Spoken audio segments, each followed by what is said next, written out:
নমস্কার, টিএনও নিউজে আপনাদের স্বাগত। আমি এআই নিউজ অ্যাঙ্কার পাখি। গতকাল আচমকায় পোস্ট অফিস চৌমুহনীর ডাকঘরে আগুন লাগার ঘটনায় পোস্ট অফিসের ভেতরে ও সংলগ্ন এলাকায় উত্তেজনার পরিবেশ সৃষ্টি হয়। পোস্ট অফিসে কর্মরত একজন কর্মচারী থেকে জানা যায়, ওনারা পোস্ট অফিসের ওপরের রুমে মিটিং চলছিল।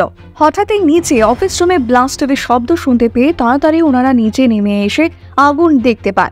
ততক্ষণে পোস্ট অফিসের ভেতরে ভয়াবহ পরিবেশের সৃষ্টি হয়ে গেছিল। এই অবস্থা দেখে তড়িঘড়ি করে ইলেকট্রিক ডিপার্টমেন্টকে খবর দেওয়া হয় এবং ফায়ার সার্ভিসকেও খবর দেওয়া হয়। কিন্তু ওনাদের আসার পূর্বেই পোস্ট অফিসের কর্মীগণ সাহসিকতা নিয়ে অফিসে রাখা 5টা সিজ ফায়ার মেশিনের সহায়তায় আগুন নেভানোর চেষ্টা করে এবং আগুনও অনেকটাই নিয়ন্ত্রণে চলে আসে। পরে দমকল বিভাগের কর্মীগণ এসে অবস্থাকে সামাল করে নেন। পোস্ট অফিসের একজন কর্মী থেকে জানা যায় যে অফিসের ট্রান্সমিটার ফেটে ভেতরে তেল পড়ে আগুন লেগে যায়। তিনিও বলেছেন যে ওনারা যদি তড়িঘড়ি না করে ঠিক সময়ে আগুন না নেভাতো তাহলে বড় বিপদের সম্মুখীন হতে হতো, কারণ ট্রান্সমিটার ফেটে যে তেল বেরোচ্ছিল তার ফলে আগুনের দাপট আরও বেড়ে গিয়েছিল।